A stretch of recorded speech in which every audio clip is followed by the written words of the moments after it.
What's going on, guys? My name is Paulo. Hopefully this time the stream works. This is episode 23 of Across the Pond. I am joined by Kieran as usual, and today we have a very special announcement about episode 25 of Across the Pond, which happens to be... Kieran, you want to tell them? Yeah, basically, I'm sure a few of you will remember from a few months back in April, we did a big 24-hour charity stream. Well, we're doing another one. To put it simply, we raised a fuckload of money like, there's no other way of saying it. It was so much, it was so much money, so much more than we were expecting last time, and this is true. So we wanna do it again, raise more money, and yeah, the plan basically for this one, we're not going to do another 24-hour one because that nearly killed us. Yes, yeah, it did. It really did. But what we've decided is that we need to sort of make it a bit more exciting, viewer interaction and stuff. And what we've decided is we're going to start at a base of 8 hours. So we will stream for a minimum 8 hours, no matter what. We will be online for at least 8 hours. And for every £100 that we raise for Young Minds, we will extend the stream another hour. We will extend the stream another hour. And so, if you guys tweet out the stream enough and manage to get it to go viral, we will be streaming for the rest of our lives. Yes, but we're probably going to cap it at yeah. We'll cap it at 25 hours since it's the 25th episode of Across the Pond. So that makes sense. We'll max out at 25 hours. But yeah, if we've raised £1,700, that is an incredible amount of money. I wouldn't even care. Like, I think at the moment, because I've messed with all the Just Giving page is still open. I've gone in, I've edited all the details and stuff. We're hoping to raise 430 is what the target's set at the moment, which is because just a continuation. So we've still got the 820 that we already had in there, and so it's set at 1250 now. So go for it, guys. I mean, donating can start at any time. Yeah, if we manage to reach 1250, then that'll be an extra 4 hours, so it'll be a 12-hour stream. So it's going to be a lot of fun because you guys actually have a way to make us suffer more, but not suffer. Entertain. Yeah. Yes, and it will be all you have to do is donate, and the more you donate, the longer we stream for, basically. And we're reaching out to all of our contacts and seeing who we can get on the show. I'm not sure if we have anything big planned per se, but we'll see what we can do. Yeah, we've got fingers in many pies, as they say. Yeah, yes, we're reaching out to a lot of sort of big names that'll be very, very exciting to have on this show. A lot of you know that we tried to get some big names for the last show, and the biggest name fell through. So hopefully that won't happen this time. If not, we'll just play zombies again, and we are planning on playing zombies again. I think we are attempting to do Call of the Dead and Moon, perhaps Shangri-La if we have time, and that will be the entirety of the stream probably, if we don't have any of the bigger names. If we do, we'll have podcast episodes and the rest of the stuff we were planning on doing anyway. Yeah. So yeah, it's gonna be good. It's gonna be good. I'm excited. Liz, you have to have better Twitch. I don't know if you have better Twitch, because you just I don't know. The stream quality should be it should be fairly low because it's only at 2300 bitrate, but regardless, I think that this charity stream will definitely cement the work we've done with Young Minds. I know that Laura, that's Kieran's contact there, has really been supportive through this whole thing, and you can expect a lot of spam like we had done in the past. So just to sort of further give props to Laura, I guess. She's actually sent both of us sort of care packages of free stuff, and like right here is a handwritten note from Laura herself. Sort of, they've put a lot of faith in us and a lot of, I don't know, I guess they like us, which is a good thing. It is. No. I don't know. I'm just looking forward to doing this again and seeing how much money we can bring in. We've had a decent viewer base of Across the Pond as of late, but we really haven't had a consistent show. Yeah, we don't have the viewer base that we had before. You know, we took the extended break, that's for sure. But we still have all our regulars coming back every now and again. It's like we've done a few shows recently, and it's like every show has been different regulars. So we know you're all still out there. So hopefully, being able to stream for 8 to 12 hours, we'll manage to get everyone in at some point. For sure. And I've been streaming a lot too, mostly because I felt like streaming. I also think that it'll be a good way to let people know that I'm still around, that we're still around. Yeah. We're not really going anywhere. Other than that, we're just going to carry on with our regular show. How many was it last time? 1 or 2 over 50? Bycat, the legend himself, the man who pushed us to near-death experiences. It was 1 over 50. We only managed to hit it on Ascension. We were on track on Call of the Dead. We had 0 downs, both of us, on round 25, I think. And then we just died because we suck. And then Moon, we were probably going to hit 50, except I restarted the game. Yeah. Which I won't do this time. I will, and if I do, it'll be on like round 3. So. Yeah. That is. No, awesome. I think we can hit. I think we can hit round 50 on both those maps, and you know I'm gonna sort of further cement what Bycat said. For every round 50 we hit, I'll donate an extra £10 as well. Yeah. And for every round 50 we hit, I will also hit that extra $10. Yeah.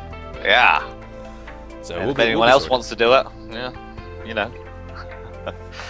Anyway, guys, on to the actual show. We have a very serious show planned, and there's viewer discretion advised, basically. If you're around anyone who would not appreciate these topics, then we should probably save it for... And then you should probably not listen, or turn down the volume, or put in headphones or something. Regardless, I don't know if I talked about this on the show before, but there was someone I went to high school with. He was a very good student initially, and got into the wrong crowd. He did some stuff, messed up, got in trouble with the law, and he's been bailed out time and time again by his family, who happens to be fairly wealthy. This time, however, he was not able to get out of... Well, he was able to get out of the situation because of his family's money, but he's not going to be able to escape the law.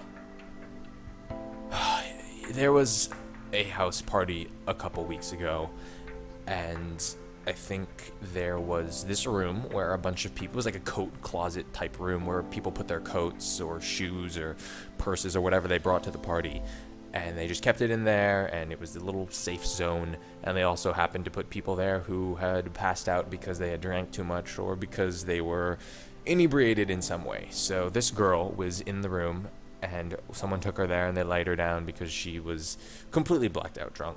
And she just was in there, nothing to worry about. So I think a couple hours later, these people came to get their purses because it was time to leave. And when they knocked on the door to try and get their purses out, it was extremely frustrating for them because the door was locked and they heard weird noises coming from the room. So they called one of the guys over, and he burst down the door, and they see this guy on top of this girl. And I'm sure you can figure out what was going on there. She was completely blackout drunk, and he was on top of her, inebriated as well, but he was forcing himself on her and effectively raping her. Yeah, and they called the cops.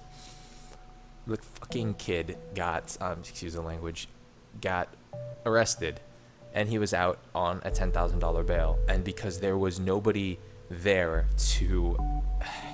to actually see him, as vulgar as it sounds, to finish the deed, I am fairly certain that it's sexual assault or sexual harassment charges. There's no rape kit, basically, because at that point there was no proof of him actually finishing. So I don't know what's going on. I haven't kept in touch with this student really well.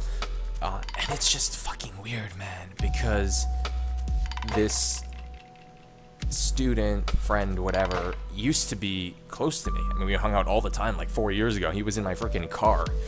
And we just went and played basketball, and we hung out, we went to football games, and now it's just one of those situations where you just look back and see that people change and become, quite frankly, monsters, because regardless of rape culture and hashtag yes all women, at that point, if you see a girl completely defenseless, she has obviously been taken out of the party in the situation where she should be safe, theoretically.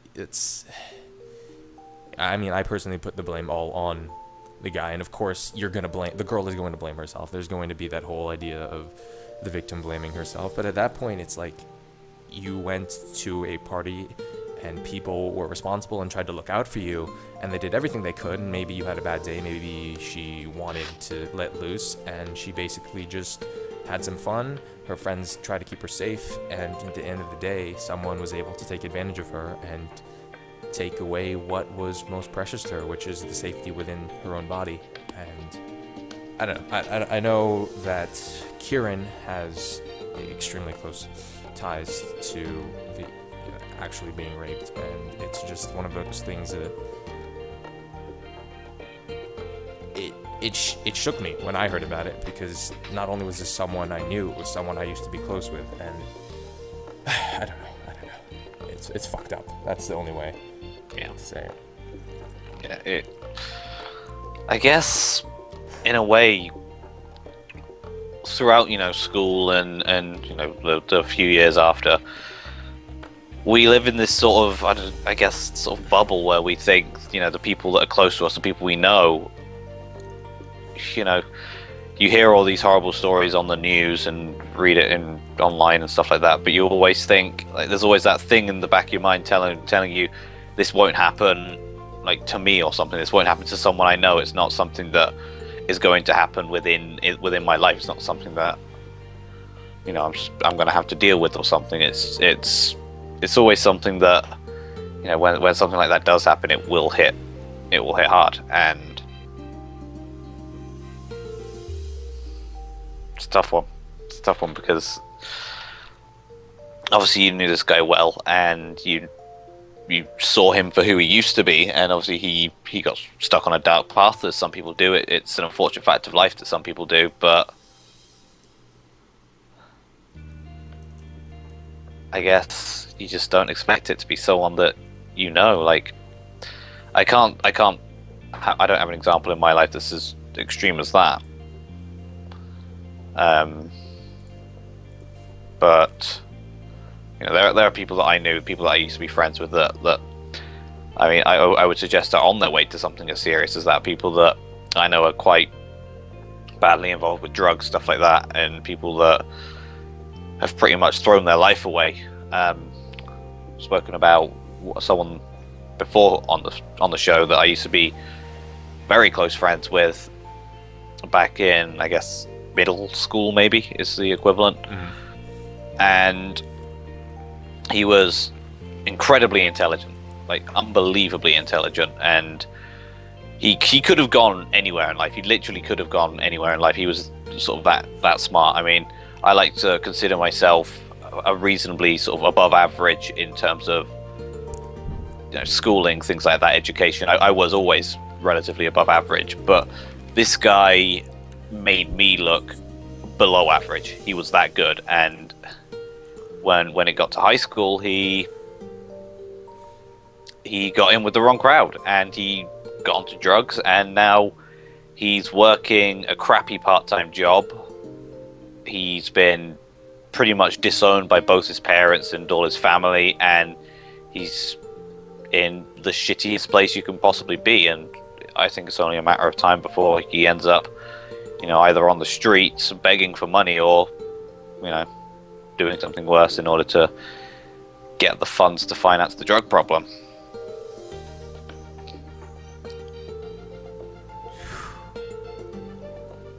That's crazy. I don't know what's going to happen in the kid's life. I know people were saying this in the chat. I know Andrew and HC Legend were talking about it, but basically, the kid, if the charges go through, if he gets indicted, his life is going to be ruined. He's never going to be able to get a job. I mean, the most he'd be able to do is, I don't know, custodial work, maybe, or construction, something that people don't aspire to, something that his father, who is one of the top cardiovascular surgeons in the state, would not approve of at all. But the thing is, he doesn't have $10,000 because his parents cut him off, but they still bail him out of jail. And I don't understand it.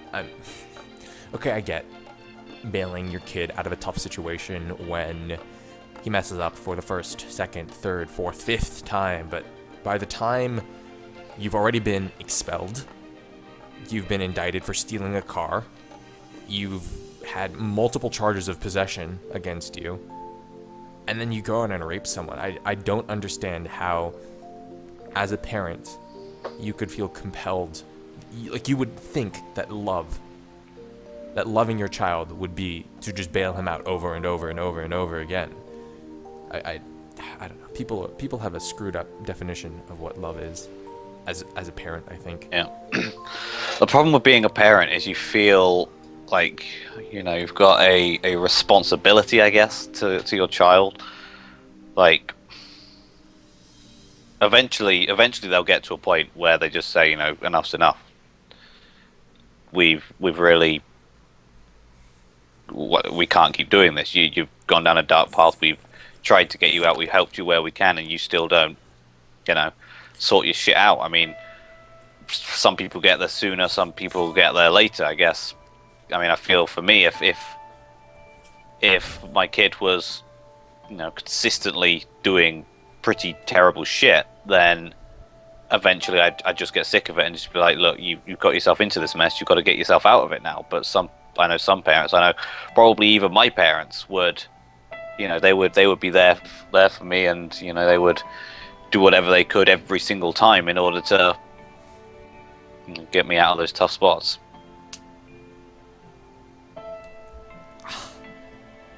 I honestly do not know how his life ended up so badly. It really is a shock. It really, really is. I was talking to someone that I used to know, and I mean, they came into my shop basically, and we were just talking. I was, you know, serving them and stuff because I work on a till. And, you know, they seemed so shocked. Like, we were talking about people that we used to know at school, and they seemed so shocked that I wasn't one of these people that went on to, you know, do big things at university, stuff like that. And, you know, I told them, you know, I'm planning on going, stuff like that. But then we started getting onto other people, and they were telling me about, they were telling me about a few people that were at my school. One of them there's a girl that was at my school that has starred in adult movies. In porn, basically. Mm-hmm. I know that there is another girl who is married with 3 kids at 19. Mm-hmm.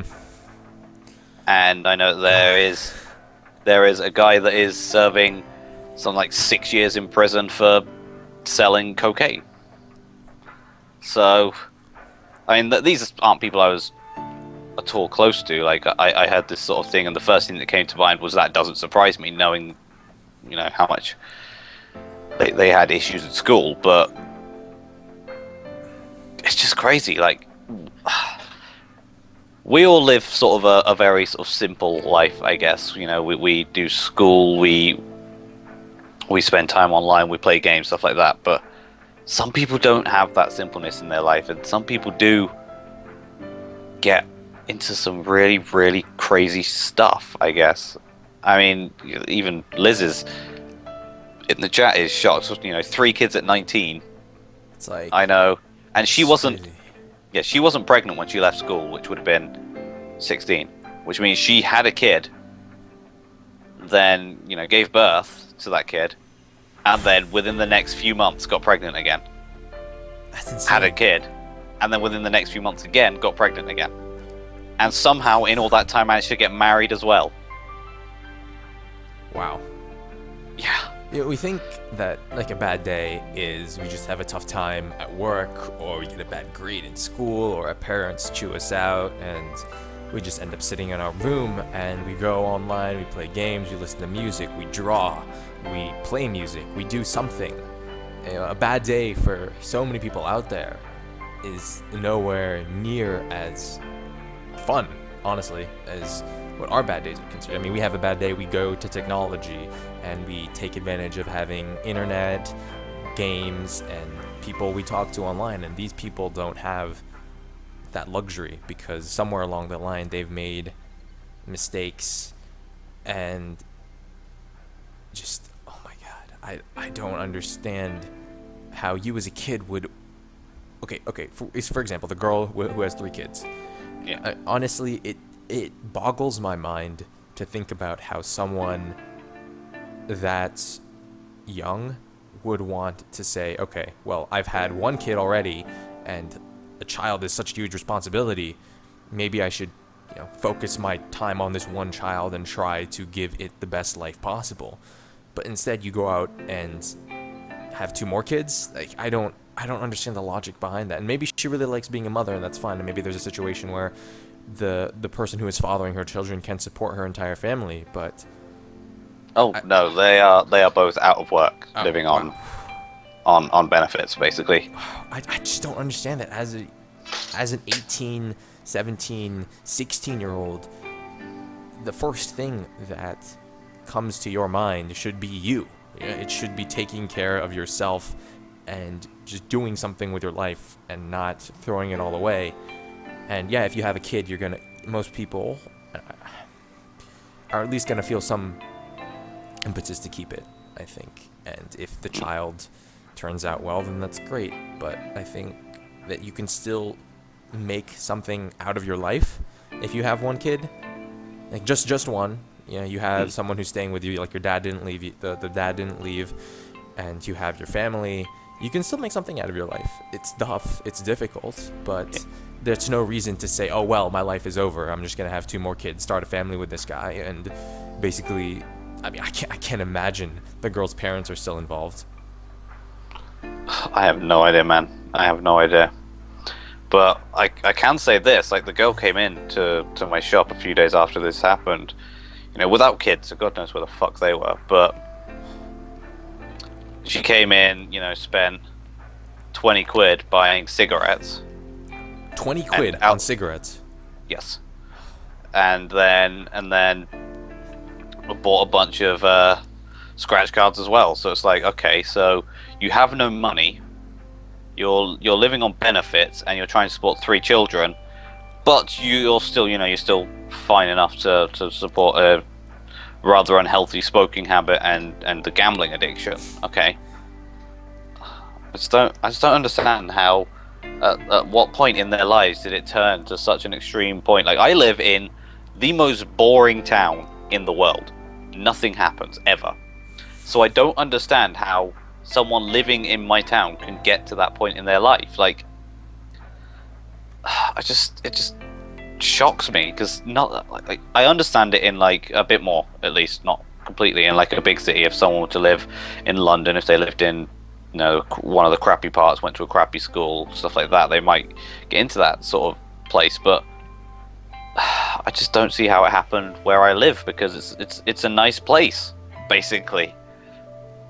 Some people they just aren't wired that way. I think I realize that more and more. Some people could just feel stifled by how boring your town is. My town is pretty boring too. It was named the 3rd best place to live in America because it's quiet, there's no crime, and there's really good schools, and it's just a very set life. And some people just aren't wired that way. Some people want to be free, and the only way to get noticed, the only way to break out of the prison that is their lives, is to do something completely insane.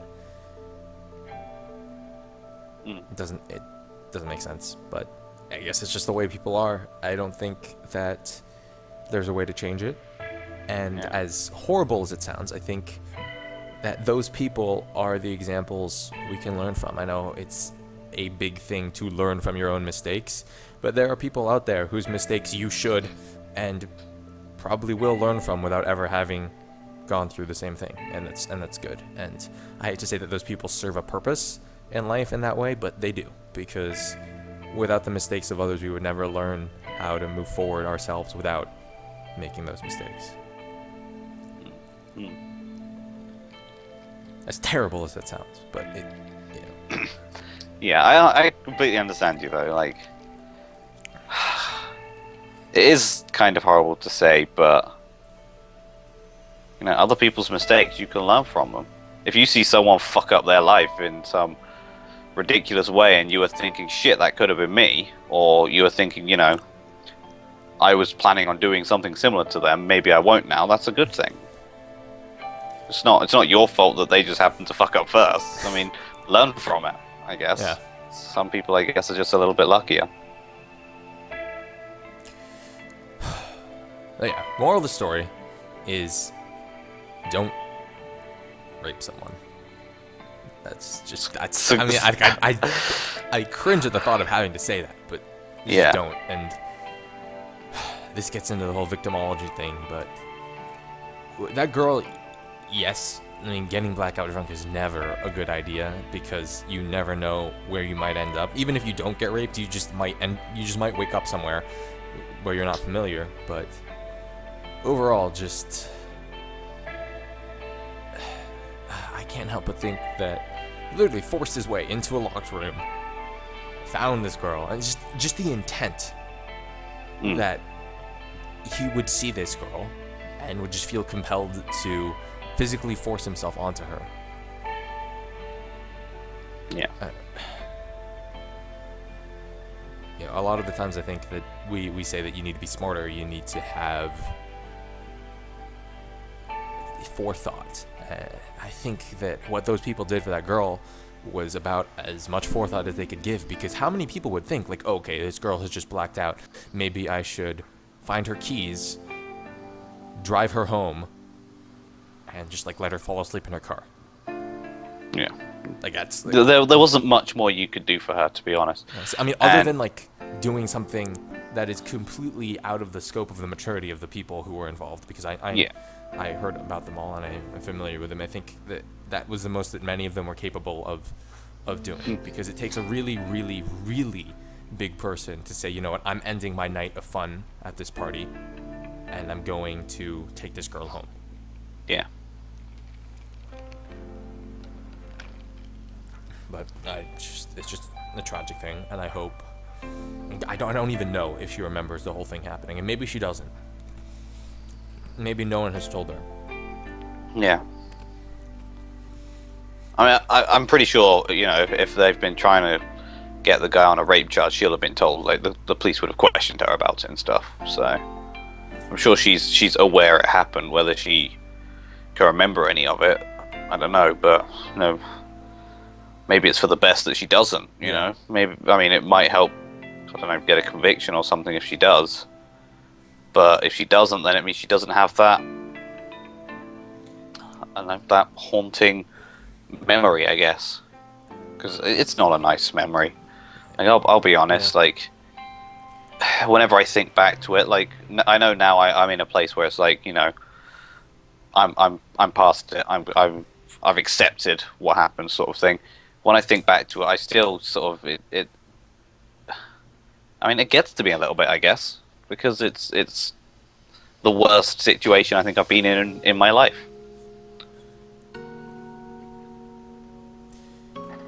Alright, see you later, HC Legend. See you later, Justin. Thank you for stopping by the stream. God, I guess it comes down to, if she remembers it, then she is cursed with that memory forever, basically. That memory will never leave her. It'll haunt her for the rest of her life. But if she does remember it, she can stop this guy. She can...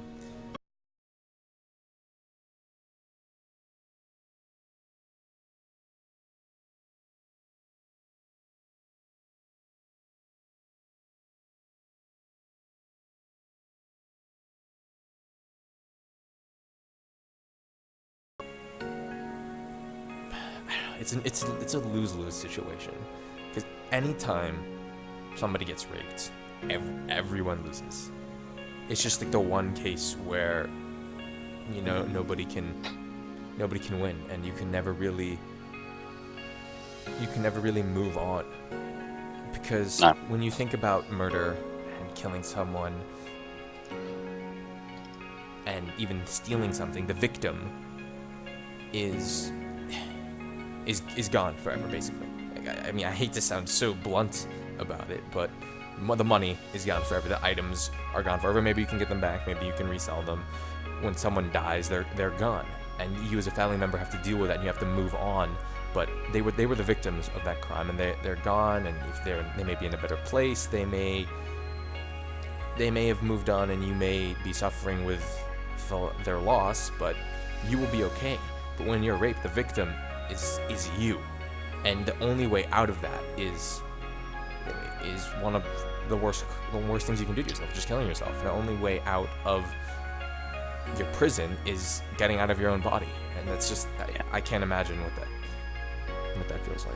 But I mean, that is pretty much the exact feeling I had. I mean, when it was me, I couldn't cope with it, and it was pretty much the main factor of the worst part of my depression, which was the part where I did genuinely attempt to kill myself. And I guess that does sort of lead on to what I want to talk about today as well. Mm-hmm. Basically, there's discussion in the UK about changing the laws on assisted suicide. Wow, what? Yeah, at the moment it is obviously it's illegal. If you help someone end their life, then you will be charged with, you know, doing that. I guess it is a crime, but there are talks to legalize assisted suicide in certain cases. So, you know, if someone is in, I don't know, a medical state where their life is worth literally nothing, like they're basically a vegetative state, or, you know, they're completely paralyzed, like their entire body is paralyzed, sort of thing, or, you know, the sort of medical conditions that you don't come back from, you know, they can then choose to end their life rather than have to live through with you know, all the crap that comes with whatever they're dealing with. And it means that the person that helps them, if they do need help, can't be convicted for you know, helping them. And I think it's such a tough one, because in some instances I do agree it should be legal, and I think it's like the euthanasia, basically. That yeah, whole basically discussion. Yeah, it's tough. Honestly, I think that there has to be some kind of clause, there has to be some kind of way for the people who are going to be affected by whatever debilitating disease to tell their family members, like, look, I don't want to be a burden on my family. If you have the option to pull the plug on me, take it, because it is a burden. I think that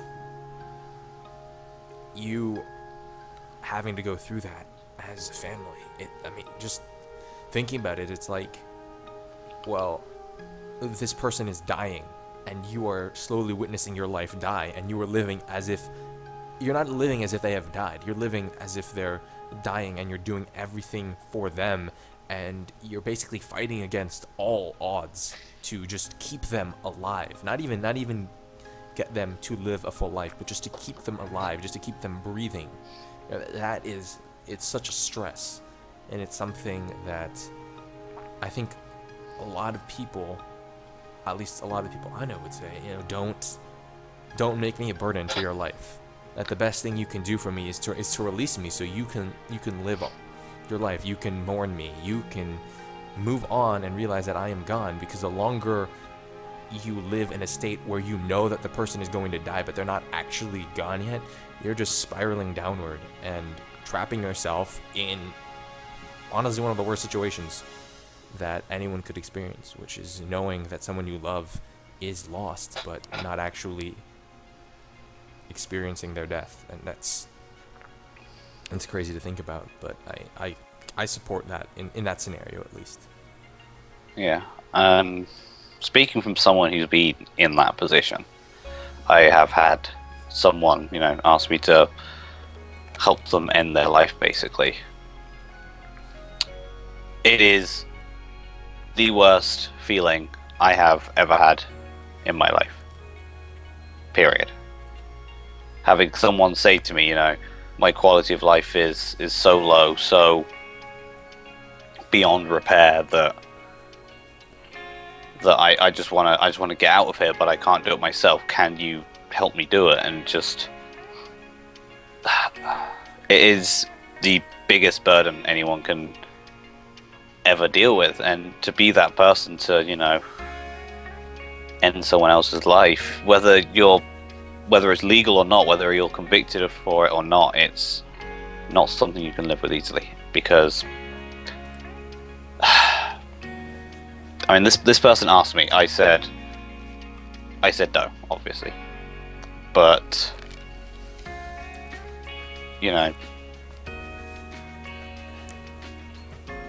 for days I was thinking, what if I'd have said yes? What if, what if I'd have actually done it? What if their suffering actually is so bad that it's actually better for them to die? What if I've just condemned them to a life of pain and stuff like that? And it built up and it built up and it built up, and it's such a horrid feeling to be asked that. And I guess from the perspective of someone who wouldn't be dying, to put it bluntly, it's the worst position you can be in. I can imagine. I don't think that I would wish that on anyone, because it's basically making you play God. Yeah. Or a god, or someone who has that kind of power, and I wouldn't wish that on any human being, because it's too much. You have to deal with your life every single day. I mean, sure, you have to take care of other people if you're an older sibling, or if you have to take care of your parents, or your parent taking care of your children, but it's not the same thing. It's just, I don't know. Yeah.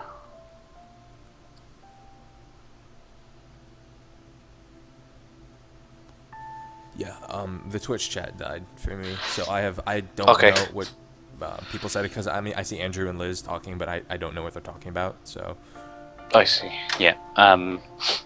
Yeah. So basically, what Liz was saying earlier was, if we're allowed to choose to put an animal down to end their suffering and pain, then why can't someone choose of their own accord to end their own suffering? It's a very good point, but I think the simple answer to that is animals can't argue back, and that's pretty much it. And it's a horrible way to put it, but that is pretty much it. And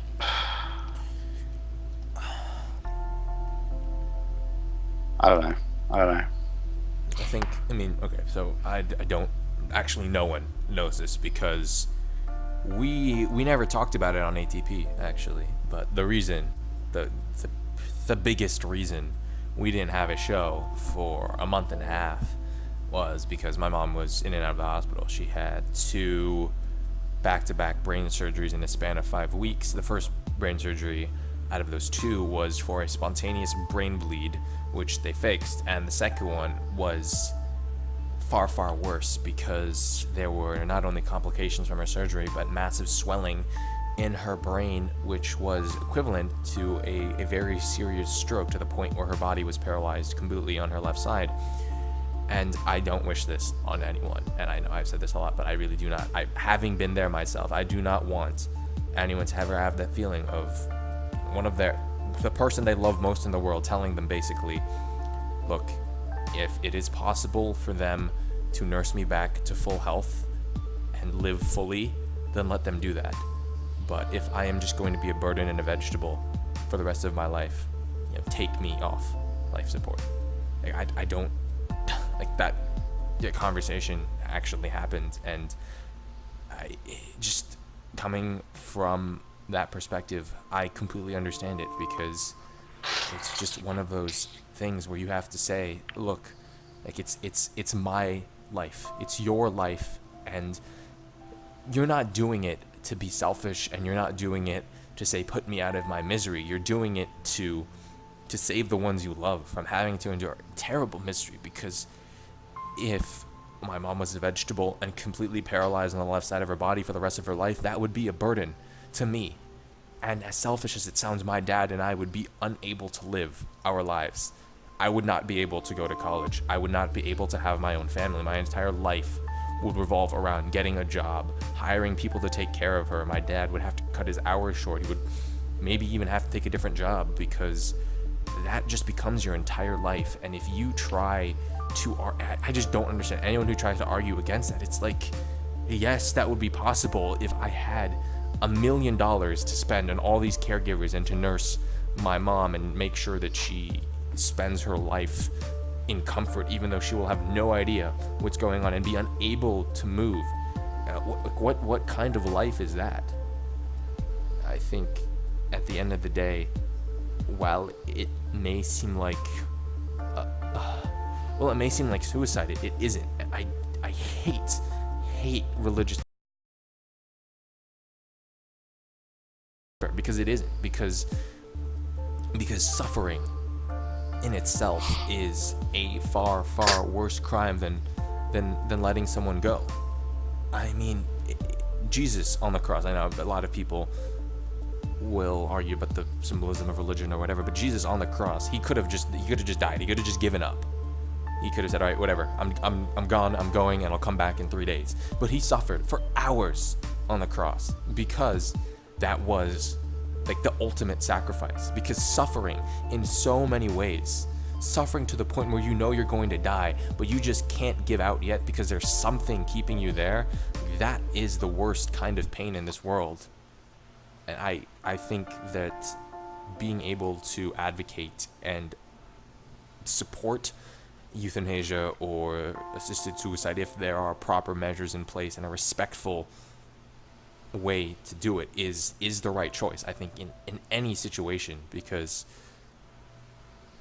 all in all, that kind of suffering is not something that the person alone experiences. The entire inner circle of that person's life experiences that suffering equally, if not more. Yeah, and to sort of extend on that, I had an old friend who basically his older brother, like before he was born, was in sort of a fairly serious accident and was left very badly mentally handicapped for, the rest of his life, sort of thing. And I didn't meet this guy until we were both like 13, so he'd lived 13 years with this older brother who was mentally handicapped to the point where he needed 24-hour care, basically. And I met this guy, we became friends and stuff, and we got close, and he just started telling me, he told me how he felt genuine hatred towards his brother. Like he knew, it was family and stuff, and he knew how he should care, but he said he didn't because he knew that once his parents had either gotten too old or had died or something, too old to care for him or something, that his brother would then be his responsibility, and he knew that he wouldn't be able to live his life, or he wouldn't be able to live how he wanted to live, because he always knew he'd have this responsibility that he has no control over.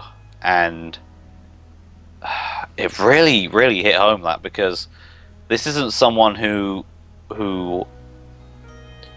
they were like, no, this is family, I can't let you go. This is someone who genuinely would have been happier had they let the brother die as a child rather than live on it in the state he's in. I mean,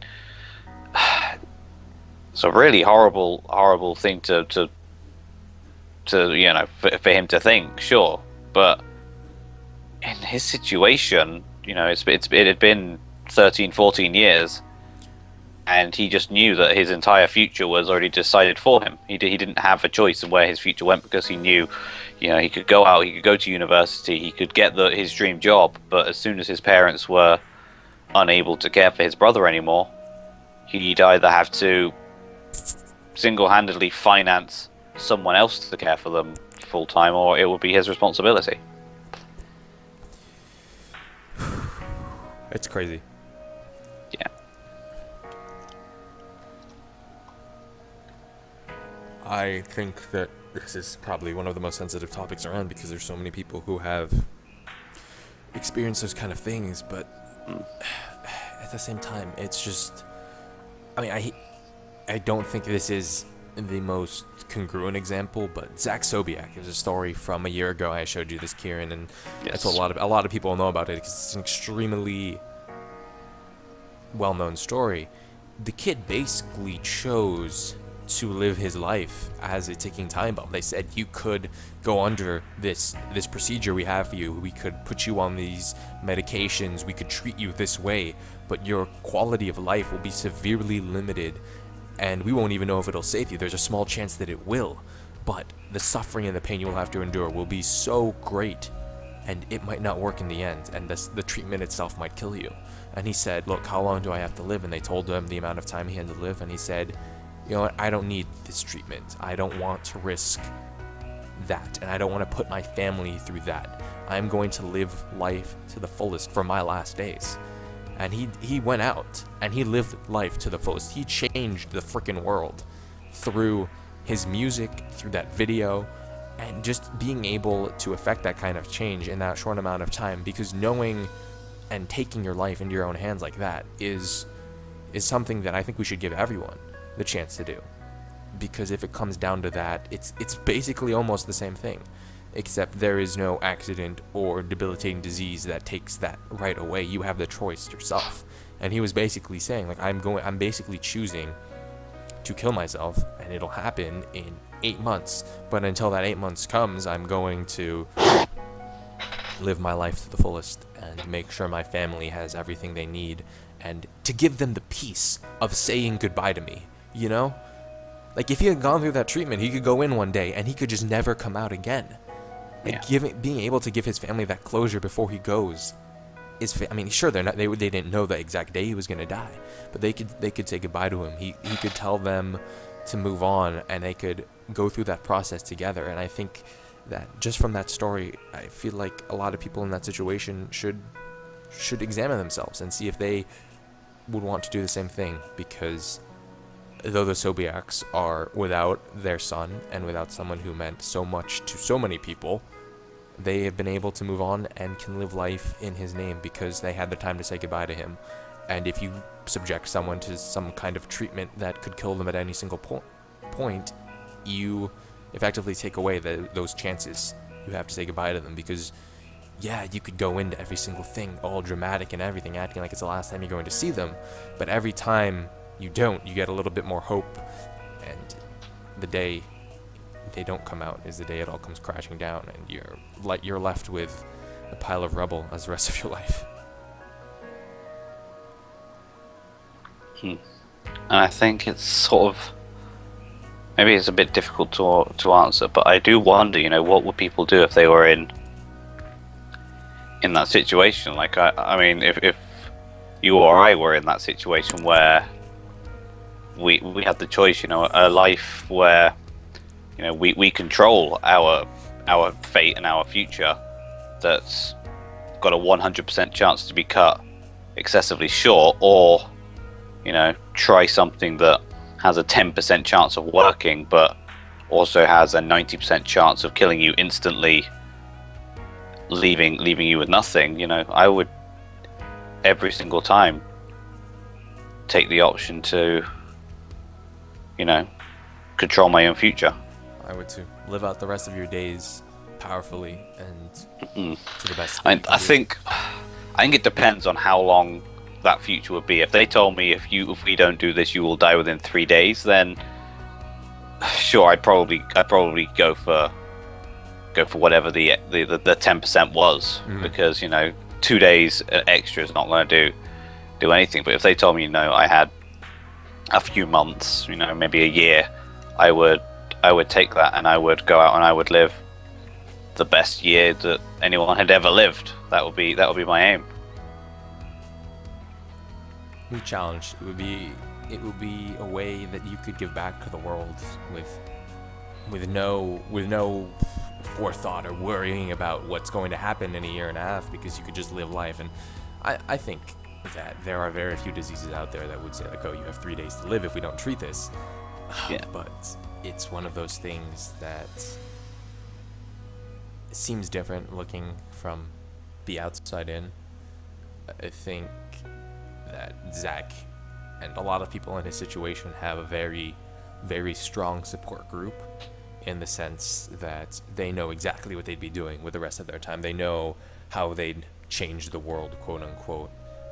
And I think that if I was in a situation where, I didn't really have very many loved ones, if I didn't have people to support me, then maybe I would do everything I could to stay alive even longer, and maybe try and get that support after I beat whatever disease was killing me. But it's one of those things that I guess we will never really know unless we're there in that situation. Yeah. But for now, I think that we really don't have to think about almost dying or having a debilitating disease that will eventually kill us to live the best year that anyone has ever lived. We can change the world without having a time bomb attached to us. Yeah. Gosh. That is some heavy stuff. Yeah.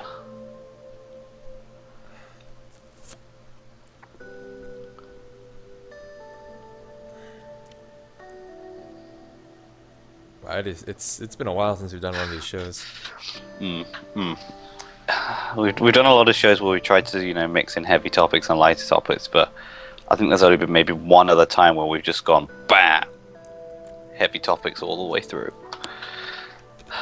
Like friggin' Thor's hammer on the show right now. Throw the hammer down of heavy topics, but yeah, it's what we aim to do. I think it's what we're best at. I mean, the silly stuff is great too, but this is what makes us different than everything else out there.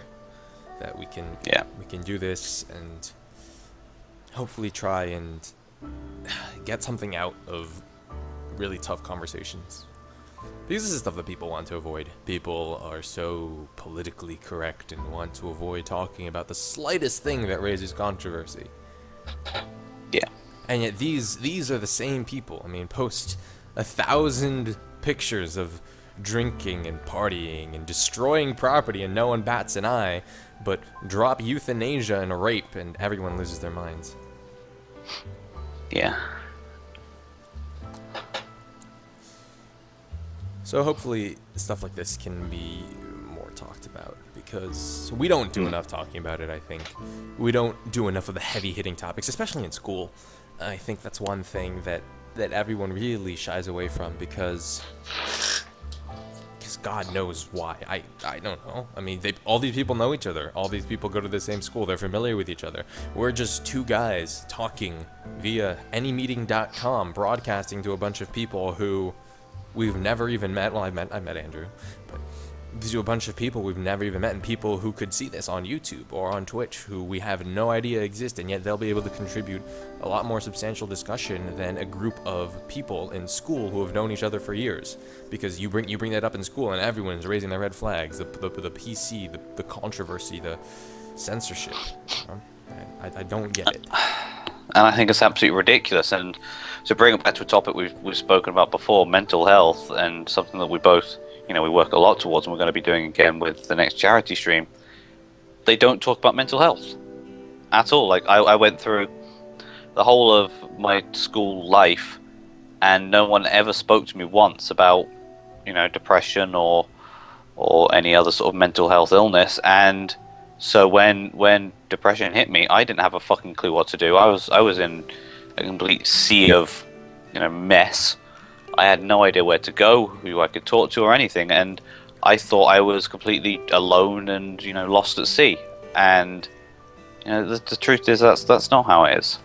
It really isn't. But because we don't talk about things like mental health in schools, and we don't talk about stuff that actually matters, stuff that will actually help you in life, people are being stuck in these horrible situations with no idea what to do. And I think the worst thing is when I was in school, when I was going through my depressed phase, everybody was saying that it was a cry for help, and it was you know, a cry for attention, stuff like that. And it was sort of it was just because, you know, I was never a popular kid, and you know, a lot of people seem to think that because I wasn't popular and because, you know, I'd lost my friends and stuff, that I was just, you know, trying to get attention, trying to get people to talk to me, trying to get people who, you know, to notice me, sort of thing. And I think it's an absolutely disgusting situation that can happen, because if people were to just be educated properly, then perhaps they wouldn't think, you know, that person is just looking for attention. You know, it's just it makes me feel sick, to be honest, because I know for me it was one of the worst feelings, you know, coming out and saying, look, I'm feeling like shit, and I'm hitting a really, really low point in my life where I don't feel it's worth living anymore. And people were turning to me and they were saying, get over it. You're just saying it for attention. We don't actually care what you have to say. We're just going to live our lives and forget about you. And it's the worst feeling that anyone can ever go through, I think. I mean, I know I've said that a couple of times this show, but it is. It's like, I'm just knowing how much it takes out of someone to say, I suffer from depression. That itself is not someone trying to call attention. Like, okay, yeah, someone's like, oh, I'm really sad, or someone who really just tweets about his or her feelings, or just really just dumps everything that he or she is thinking onto social media. Yeah, that's a cry for attention. But when someone says, I am suffering from depression, that is, I mean, I've said this multiple times and you've heard it multiple times, but that is basically saying that you don't feel safe in your own mind, that you are not okay inside your head. You are basically admitting that you are afflicted with a disease that affects the way you think, because you can't think happy, because when happy happens, all you see is sadness and what you don't have. And that's like, that's crazy, you know? And every single disease in the world has people running to help it. And like Kevin Briel said, I mean, this was one of the just one of the most profound things he had said was that when someone has a broken arm, everyone rushes to help them and to sign their cast. But if someone is suffering from depression, everyone runs the other way. And I'm just saying that for depression. I'm saying that for every single other disease in the world. You have cancer research groups. You have AIDS research groups. You have so many freaking vaccinations out there that people are funding and researching and trying to eradicate from this world. But when someone says, I suffer from depression, everyone seems to run the other way. Because when you have that much, it's like when someone says they're depressed, it's like, oh, don't talk to them. You know, you might set them off. You might say something that would hurt them. You need to get them to a trained professional. It's like, you know what, maybe they don't want to go to a trained professional. Maybe they can't get the help that they need at home. And sure, you can't just immediately say, like, oh, send them to a trained professional. Maybe that's where they need to go at the end of the day. But where they need to start is just being okay with having that disease. yeah. Because when people... Because the thing with depression, okay, a lot of the times it's like, okay, if you suffer from bipolar disorder or from all these things, they can give you medication. They can give you stuff that will make you okay. But if you are suffering from depression, whereas if you have a cold, or if you're suffering from some different kind of disease, or if you broke your arm, they can put it in a cast, they can give you cough medicine, they can give you antibiotics, they can give you vaccinations, they can put you through chemotherapy if you have cancer. But what's the treatment for depression? There's no one treatment. And a lot of the times it's people. And it's like, when you're depressed, you don't have the understanding that you're going to have treatment. Because if you have a very, very serious flu, you can be like, okay, I'll get antibiotics, I'll be fine. And people will be like, oh, are you okay? You know, do you need anything? But if you're depressed, you aren't confident that you're going to have treatment, because the treatment is people. And if you're depressed, you probably don't have any love you through and through in your life. That's like what, like, or at least that's not how you're thinking. And you need to realize, and like people need to realize that. And that's how to cure depression. And it's just this terrible cycle that no one can seem to get out of, or very few people can seem to get out of. Yeah, and I think for me, one of the things I did when I went and spoke to someone at school, they said, here you go, here's the phone, call up your local doctor, go see them about it. They basically, they palmed me off on the doctor. So I went to the doctor and they said, right, here you go, here's a mental health, specialist, go see them. And I went to the mental health specialist and they said, well, you seem fine to me. And they wrote up a report, and they sent me the report, and I saw the phrase "cry for help" like 3 or 4 times in that report, and they seem to be set on the fact that I was just crying out for attention, stuff like that, and that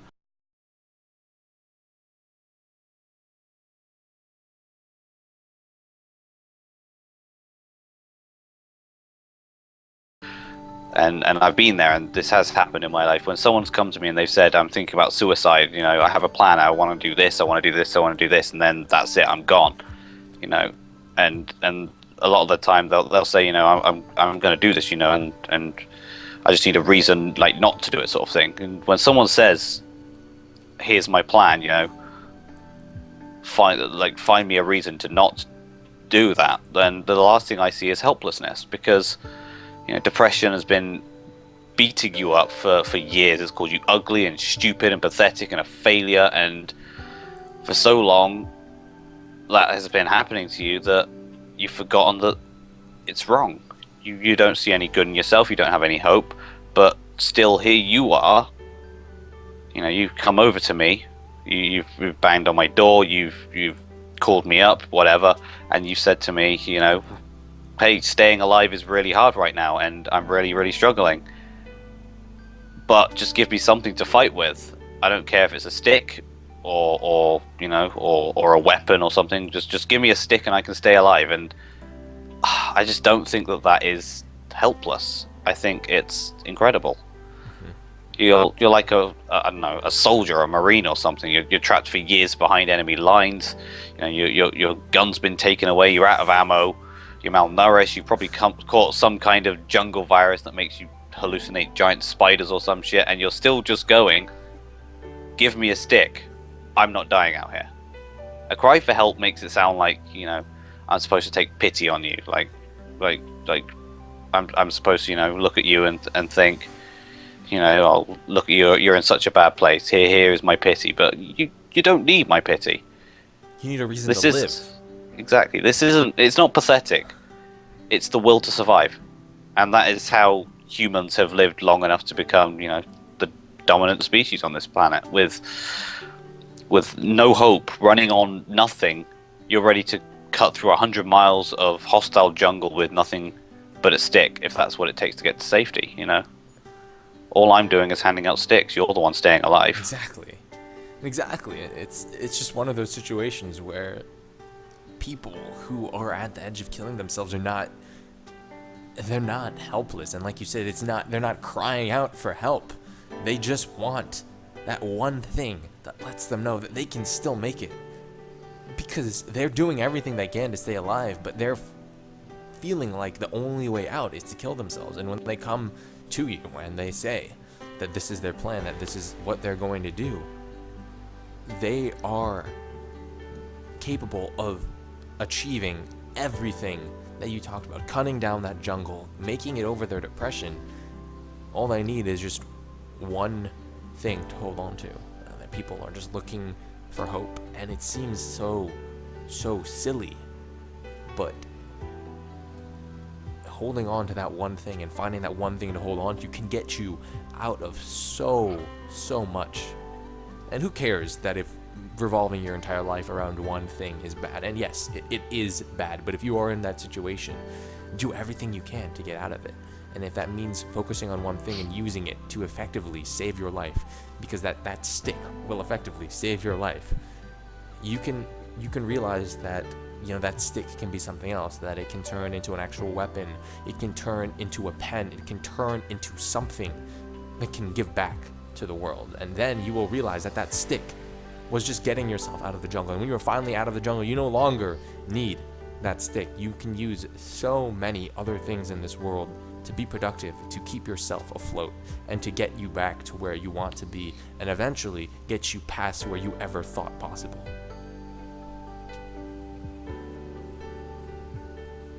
Exactly.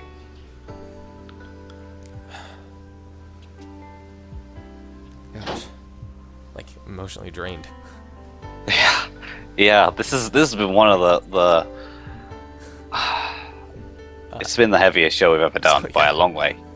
That's for sure. And for those of you that have stuck with us for the whole show, like Liz, thank you. We salute you.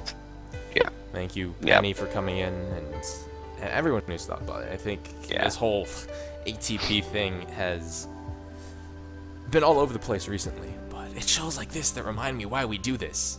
Yeah. Yeah, we have great times. Yeah, we watch ridiculous safety commercials and see kids get crushed by the weight of a perfectly placed car, and we yell about the World Cup and talk about how much we hate Mario Balotelli and Cristiano Ronaldo, because those people suck, by the way. We are here to talk about what the people normally don't talk about, because this is the real classroom right here. This is where we can talk about anything, because we don't need to worry about not offending people. We don't need to worry about what people's parents are going to say, because if people's parents don't like us, then they can go screw themselves, because you know what, they think that the world is a pretty little place, and they want their kids to hold on to that idea as long as possible, and that's fine. So don't watch us. But if you do watch us, you can maybe learn a thing or two, or at least hear about some life stories that will let you know that the world isn't a pretty little place. Yeah, the world is changing, and society isn't changing with it. And what Across the Pond is basically helping people get through that world of pain and of suffering, you know, one step at a time.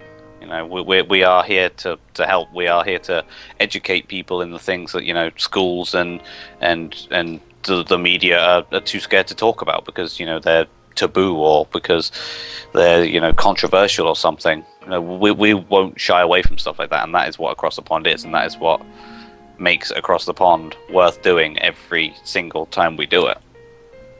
It's for moments like this, and for the fact that in 2 weeks, I think what happened? It's amazing to be able to, you know.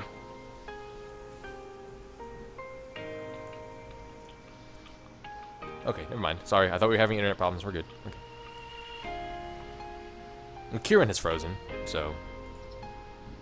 Kieran, hello? Oh no, it seems we may have lost him. He is lagging. Hello? The lag is real. We lost you for a second, man. Hello? Yeah. Yo. Okay. Yeah, I couldn't hear anything you were saying either. No, I was gone. Yeah. Okay. The world fought back. You're frozen. You're frozen on screen.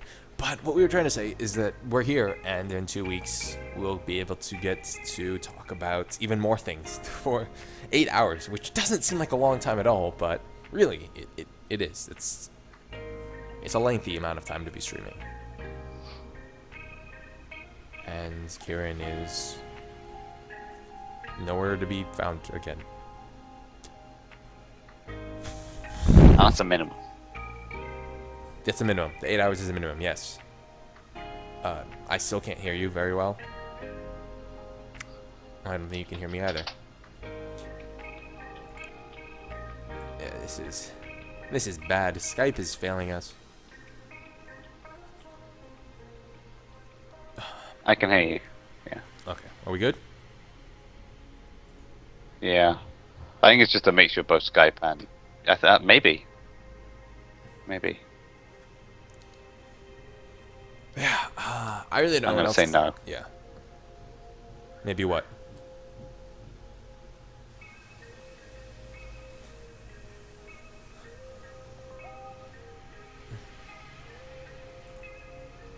Hello, stream.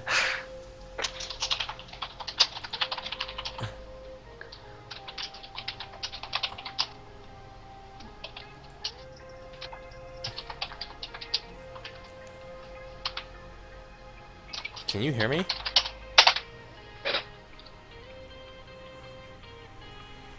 Wow, okay. Well... Oh, this is... I can hear you.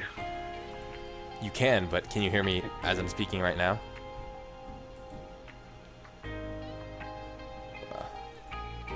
Yeah, this is messed up.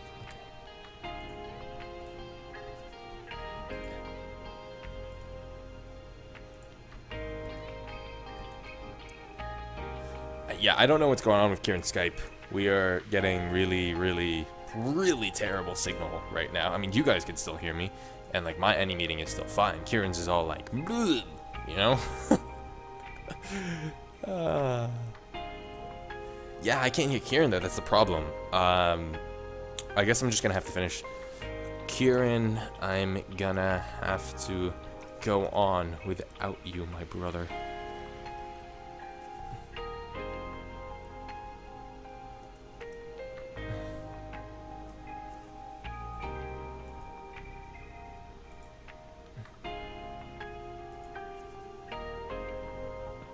Hello? Hello?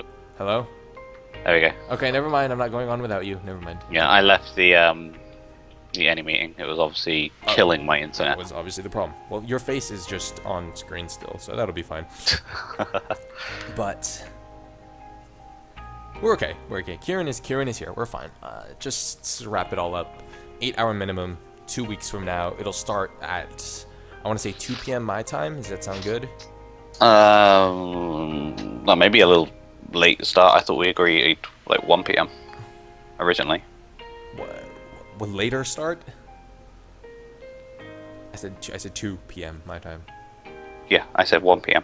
Oh, okay. We can do 1 p.m. Okay, we'll do 1 p.m. Yeah, I can do like I can start any time. Okay. Like whatever's best for you, as long as it's sort of early-ish, because I'd rather not be going right through the night again. Okay, so 1 p.m. my time will be fine. We'll probably go for... I mean, we're already 20% of the way to another hour. Yeah. So we'll probably be going at least until 10 p.m. Eastern time. It'll be on a Monday, so that's great. Everyone should be able to come and see and watch us. I know Zeba will, because she is off on Mondays. Woo! Basically, if anyone else isn't doing anything, on July 28th, we will be ready to rock for 8 hours. Tentatively, the plans for the stream include a pre-show, a little bit of a roundup of what we're doing, as well as the usual roundup at the end, as well as Call of the Dead and Moon. If we have time, we will be playing Shangri-La. If we end up getting our big name guests, the entire show will revolve around them. So be on the lookout for videos. I will actually upload a video to Educated, aka I Can't Spell. Yes, that's still my YouTube channel. Whoa. Yeah. That will be happening. Expect a blog post from me. I know some of you here follow that, so that will also be happening. Facebook, Twitter spam, you know it's all coming. We are in the home stretch, and hopefully my care package from Young Minds will get here. Yes, I think it will do. It should do. Yeah, no, it should get here. I mean, it's 12 days to get here, so. Yeah. Good. Well, we will hopefully be going until 1 a.m. my time. Yeah, we're hoping that we can get around 400. Like, we aimed for 500 last time, but obviously we streamed for a lot longer. Mm-hmm. But this time, sort of, we're streaming, like, I feel like the times that like, the start time and, like, because we're going to be going throughout the entire day rather than doing the night shift first, you know. We'll be good. We'll be fine. Yeah. I don't expect a huge number of donations in the beginning, because we will be. How do I say this? We will be in an. We will be at a time where most of the viewers will be around our age. Yeah. Oh, that's awesome, Liz. It'll be good to have you on. We can probably you know, in between, depending on what's going on, we could probably have you on for like a mini podcast session. Yeah. Because we need the chill out session, because we had a really good one last podcast. I think that the 1 a.m. to 2:30 a.m. chill out session. Remember that? That was great. Yeah. And then again later on when we got Sean in to play some Killing Floor, just to chill out and relax, and Nice. that really set us up for the rest of the stream. Like the last 2 hours were, I guess, I don't want to say easy, but they were relatively. They were a lot more comfortable. Mm-hmm. Yeah, they were. God, it's so uncomfortable. That was so uncomfortable. Hopefully, I will have furniture, by the way, because as you can see, I'm sitting on the floor. Yeah. So hopefully, I'll have furniture by then, because doing a stream for that long sitting on this floor would be terrible, because I would probably break my ass. And with that, guys, we will see you next week. Regular show, regular time. Be there or be square. We'll try to get a guest on for then. I don't know if Liz, you want to come on next week. If not, we could probably have someone else on. We'll see what we can do. Yeah. So until next time, everyone, I am Paulo. This has been Kieran. He's not here right now, so my face is just really big on the screen. Probably to match the size of my ego, which is a good way to end the show. Do you have anything to say to them? Just yeah. Thanks for coming. Like those of you that have stuck out the entire show, fucking props to you. This has been heavy. All right, we love you all. You have been an incredible fan base, and expect some new faces hopefully within the coming weeks. So until then, I will see you when I see you, and take it easy, everyone. Peace.